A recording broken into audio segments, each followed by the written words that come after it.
Vous êtes-vous déjà imaginé avec un assistant personnel pour travailler dans Excel? Alors Microsoft a rendu cela possible, et oui, parce qu'on va pas se le cacher, je suis une vraie quiche dans Excel, et avoir de l'aide pour mes tableaux, c'est un véritable don du ciel. Aujourd'hui, on va plonger dans le monde de Microsoft Copilot pour Excel, un outil fabriqué pour booster votre productivité et vous rendre encore plus efficace avec vos feuilles de calcul. On va explorer ensemble ce que Microsoft Copilot peut faire dans Excel, sans oublier de parler de ce qu'il ne peut pas faire. Microsoft Copilot, c'est un peu comme un super assistant d'intelligence artificielle qui travaille avec vos applications Office 365 favorites. Il est là pour vous filer un coup de main en créant du code, du texte, des images et bien plus.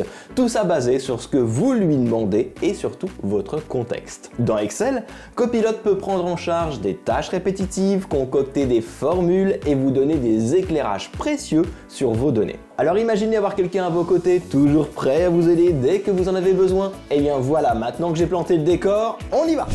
Mais il y a des nouveaux ici! Alors n'hésitez pas à vous abonner, et puis pour les autres, un petit like, un petit commentaire, un petit partage pour m'encourager, c'est toujours sympa.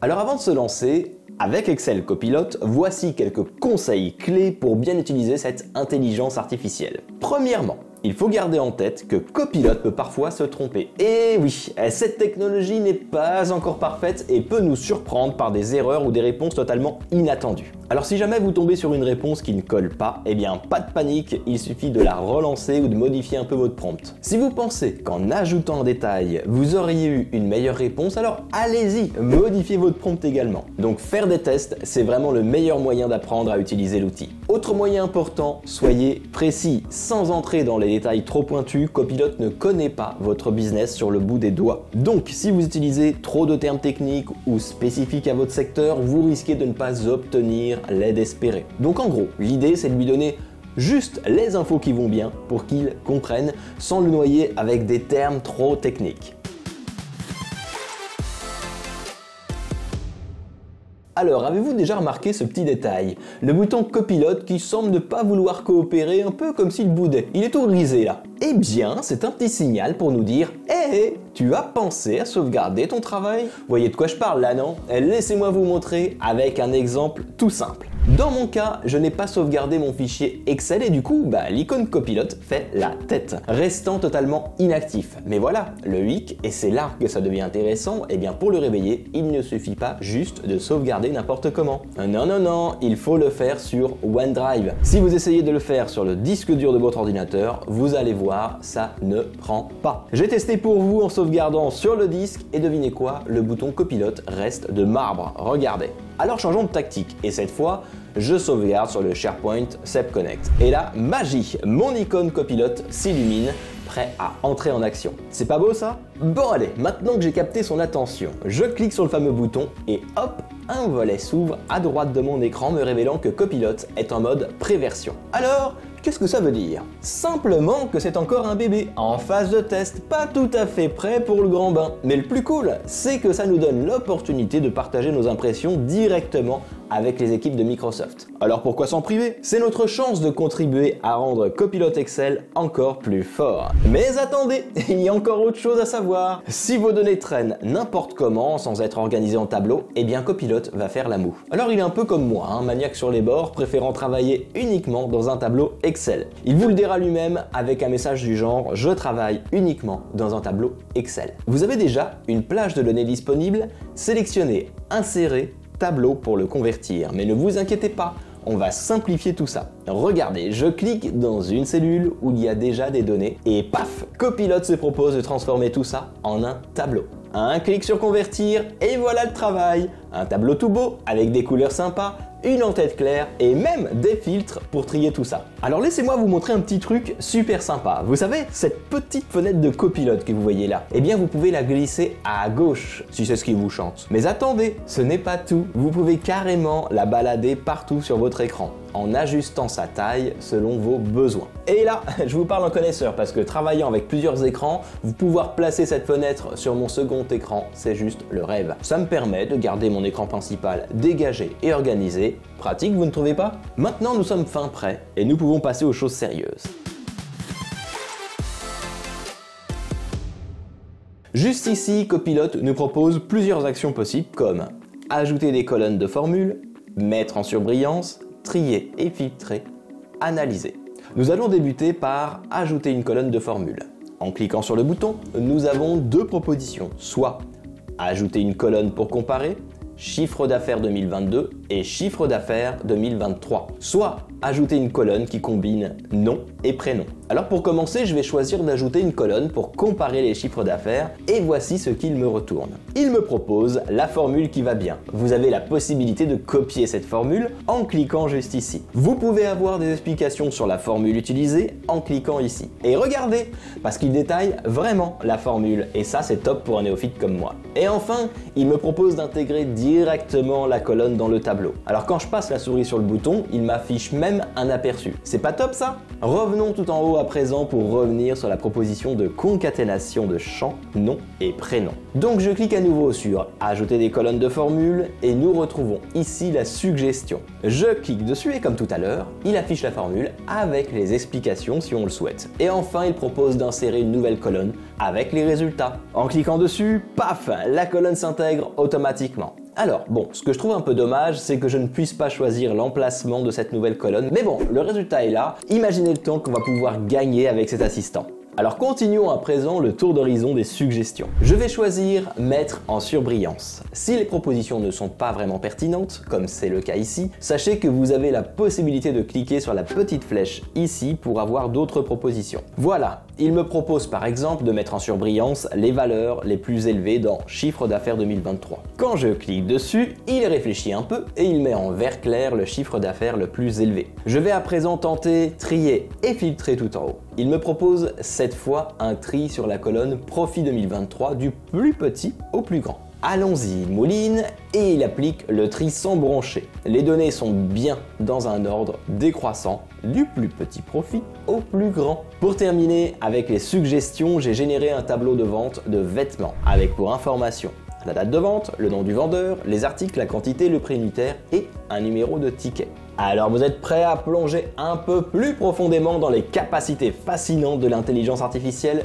Eh bien, regardez ça. Je vais simplement cliquer ici sur afficher les insights. Alors pourquoi je fais ça? Pour vous révéler une fonctionnalité super cool de notre IA Copilot. Imaginez un peu un graphique qui éclaire d'un seul coup d'œil combien d'articles sont vendus chaque jour. Eh bien, Copilot a deviné que c'était l'info cruciale pour moi. Ça nous donne direct un aperçu de comment se porte notre magasin sans se perdre dans les détails. Maintenant, je vais faire quelque chose d'encore plus intéressant. En cliquant sur ce bouton, hop, le graphique s'envole dans un nouvel onglet. Et là, bam, un tableau croisé dynamique apparaît. Mais attendez, parce qu'il y a un hic, vous voyez ce petit message? Il semblerait que Copilot ait encore quelques limites puisqu'il nous dit « Je ne travaille pas encore sur les tableaux croisés dynamiques ». Alors c'est la partie qui pique ma curiosité parce qu'il dit pas encore, ce qui laisse entendre qu'un jour, très certainement, il pourra s'y mettre. Et c'est plutôt intéressant de penser à l'évolution possible, non? Alors on se demande jusqu'où l'IA pourra aller. Mais pour l'instant, on savoure déjà ce qu'elle peut faire et on garde un œil curieux sur ce qu'elle nous réserve pour l'avenir.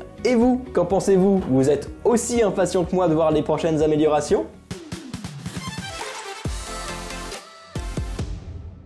Je vais à présent vous montrer comment fonctionne Copilot avec l'utilisation de commandes en langage naturel, c'est-à-dire que je vais lui donner des directives. Alors pour cette démo, j'ai réalisé un joli tableau de vente de produits électroniques où l'on retrouve plusieurs informations.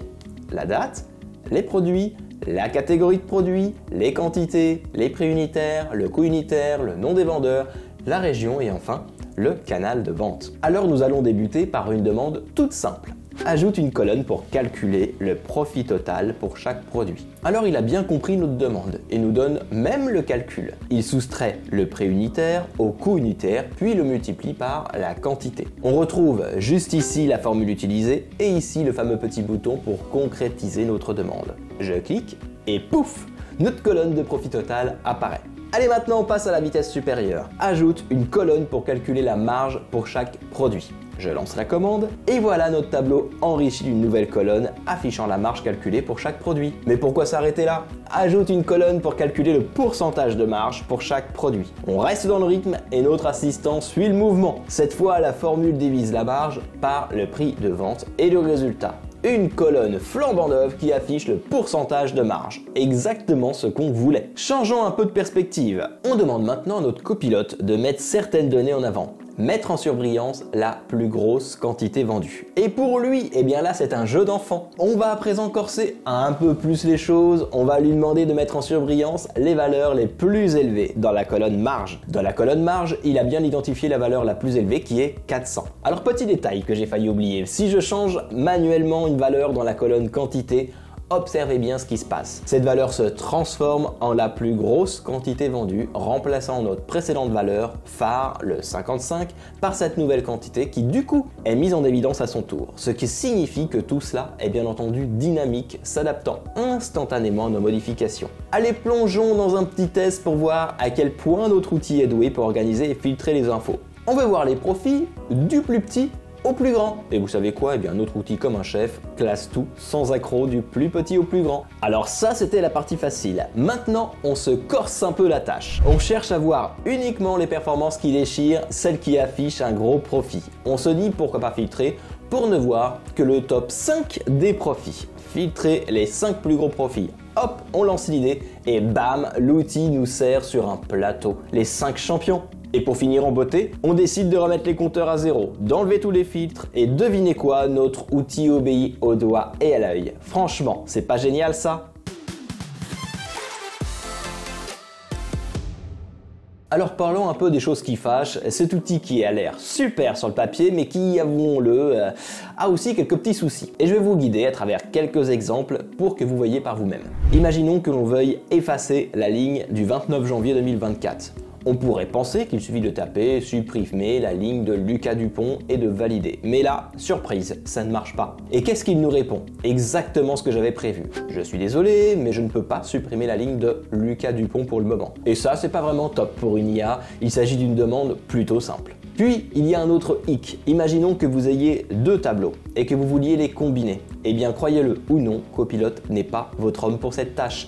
Et c'est pareil pour les données qui ne sont pas dans un tableau. Par exemple, j'ai sélectionné cette cellule ici et la réponse de Copilot, je ne travaille qu'avec des tableaux Excel. Donc, si vous voulez faire quelque chose en dehors d'un tableau, oubliez Copilot. Il ne pourra pas vous aider, à moins que vous ne restiez strictement dans les limites d'un tableau Excel. Dernier exemple. Comme vu au tout début, il ne peut pas travailler dans les tableaux croisés dynamiques pour le moment. C'est comme ça, Copilot a ses limites, on l'adore pour certaines choses, mais il est important de savoir qu'il ne peut pas tout faire, surtout quand il s'agit de manipulation un peu hors du commun avec nos tableaux Excel.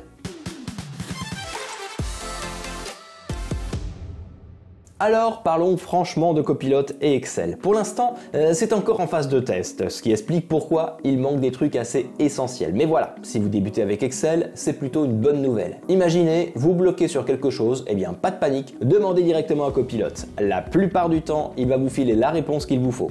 Alors pour les pros d'Excel, c'est une autre histoire. Honnêtement, ça ne change pas grand chose à notre vitesse de travail. À mon avis, ça ajoute même plus de distraction qu'autre chose. Mais est-ce que ça peut s'améliorer? Eh bien là, j'ai plutôt bon espoir et je fais souvent cette comparaison. Rappelez-vous les débuts d'Internet. Quand quelqu'un décrochait le téléphone à la maison et bam, plus d'Internet, c'était plutôt frustrant, non? Mais regardez où nous en sommes aujourd'hui. Et n'oubliez pas, si vous avez apprécié le contenu, de laisser un like et de vous abonner à ma chaîne. Cela vous permettra de ne rien manquer de mes futures vidéos pleines de conseils et d'astuces. On se retrouve très bientôt pour de nouvelles aventures numériques. Allez, à plus, ciao!